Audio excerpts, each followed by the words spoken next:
एक छोटा लड़का खेलते खेलते अपनी माँ पर गिर गया। तभी माँ ने देखा कि बेटे की आंखों में अब वो मासूमियत नहीं रही, बल्कि वो उसे अजीब नजरों से घूर रहा था और जानबूझकर जोर जोर से सांसें ले रहा था। ये देखकर औरत डर के मारे कांप गई और जल्दी से उसे खुद से दूर कर दिया। औरत बेटे से पूछने ही वाली थी कि उससे क्या हुआ, तभी बेटा फिर से मासूम बन गया। तो औरत ने सोचा कि शायद वो ही ज्यादा सोच रही है, लेकिन जैसे ही रात हुई औरत अभी ठीक से सोई भी नहीं थी। तभी आधी रात को बेटा अचानक उसके पास आ गया और प्रेमी की तरह उसके चेहरे को छूने लगा। अगले ही दिन महिला के जन्मदिन पर उसके घर पर पार्टी थी। वो बस अपने नए पति से बात कर रही थी और लड़का वहीं पास में खड़ा उसे ऐसे घूर रहा था जैसे उसकी उससे कोई बहुत बड़ी दुश्मनी हो। औरत समझ ही नहीं पा रही थी कि उसके बेटे को इन दिनों क्या हो गया है। सोच रही थी कि कभी मौका मिले तो उससे पूछे। जब वह रसोई में कुछ लेने गई तो बेटा उसे रोक कर कह रहा है, मैं तुमसे नफरत करता हूँ। ये सुनकर औरत एकदम चौंक गई और उसकी चिंता अब गुस्से में बदल गई। लेकिन लड़का उसकी बातें सुनने के मूड में ही नहीं था। वो बिना पीछे देखे सीधा ऊपर की तरफ भाग गया। घर में इतने सारे मेहमान थे तो औरत ने वहीं गुस्सा नहीं दिखाया। अगले दिन जब उसका पति ऑफिस चला गया तब उसने सोचा कि अब लड़के से आराम से बात कर लेती हूँ। लेकिन जैसे ही वो सोच रही थी कि बात कैसे शुरू करे तभी उसका हाथ गलती से कट गया। उसने हैरानी से अपने पियानो की तरफ देखा जिसे वो हमेशा बजाती है और देखा कि उसकी दरार में एक ब्लेड फंसा हुआ है।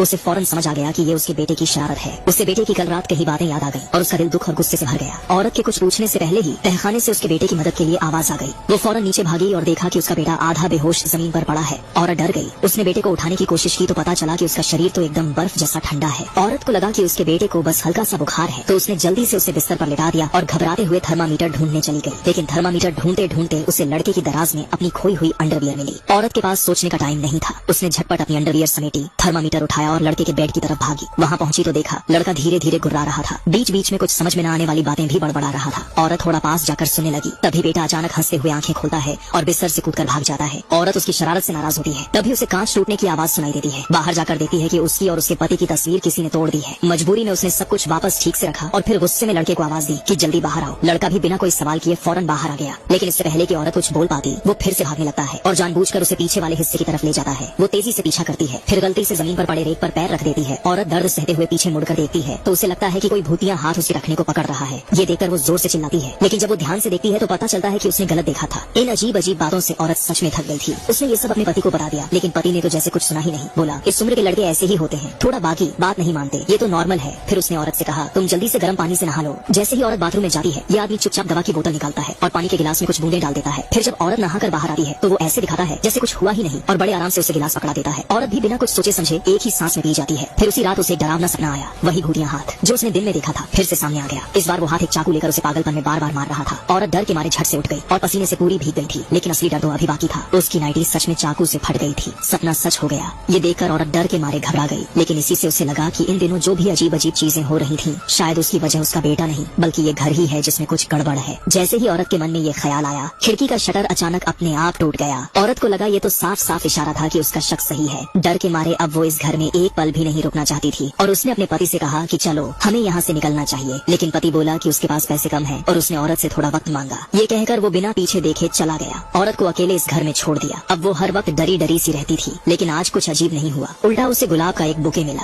औरत बहुत खुश हो गई। उसे लगा शायद उसके दोस्त या पति ने कोई सरप्राइज दिया है। लेकिन जैसे ही उसने ऊपर का खत खोला उसके तो होश उड़ गए। ये तो उसे बेटे का लिखा हुआ परेशान करने वाला खत था। गुस्से में वो बेटे के कमरे में गई और उसे थप्पड़ मार दिया। बेटा बेचारा बार बार कहता रहा कि उसने ऐसा कुछ नहीं किया, लेकिन खत की लिखावट तो साफ थी, झूठ नहीं बोला जा सकता था। अब औरत को भी समझ आ गया कि मामला कितना सीरियस है तो उसने बेटे को साइकोलॉजिस्ट के पास ले जाने का सोचा। ये साइकोलॉजिस्ट औरत का पुराना दोस्त भी था। उसने औरत से कहा, बाहर बैठो, और अकेले में बच्चे से कुछ टेस्ट किए। लेकिन रिजल्ट ये आया कि लड़के में तो कोई दिक्कत ही नहीं थी। उसका दिमाग भी ठीक था और वो बड़ा ही खुशमिजाज बच्चा था। असल में दिक्कत तो खुद औरत में थी, क्योंकि लड़के की बनाई तस्वीरों से साफ दिख रहा था कि उसे हाल फिलहाल में बहुत कम प्यार मिला है, जिससे वो बहुत अकेला और असुरक्षित महसूस कर रहा है। ये सुनकर औरत कुछ पल के लिए चुप ही रह गई। उसे समझ नहीं आया कि क्या बोले। लेकिन साइकोलॉजिस्ट ने उसकी परेशानी समझ ली। उसने समझाया, देखो तुम्हारा पूर्व पति अब नहीं है, अब वो तुम्हें जबरदस्ती ड्रग्स लेने के लिए मजबूर नहीं कर सकता। अब तुम पूरी तरह से रिलैक्स हो सकती हो। हर वक्त टेंशन लेने की जरूरत नहीं है, बस अपने परिवार के साथ अच्छा वक्त बिताओ। ये कहकर डॉक्टर ने उसे कुछ दवाइयाँ भी दे दी। लेकिन जब औरत घर आई और दवा लेने लगी तो दवा की बोतल खुल ही नहीं रही थी। उसने पूरी ताकत लगा ली लेकिन हाथ कट गया, जिससे वो और चिड़चिड़ी हो गई। अभी उसने हाथ धोया ही था कि नीचे से जोर की आवाज आई। औरत को लगा बेटा फिर से कोई शरारत कर रहा है। लेकिन जैसे ही वो नीचे आई उसने देखा कि वो एक चित्र पकड़कर रो रहा है, जिसमें एक औरत एक आदमी को चाकू से मार रही है। लड़के ने औरत को चित्र दिखाया और सीरियस होकर पूछा, ये क्या है? औरत ने वो तस्वीर ले ली और जैसे ही उसने देखा उसमें क्या है उसकी आंखें भर आईं। इस वक्त औरत को याद आया उसका एक पूर्व पति था जो उसे दवाओं से नियंत्रित करता था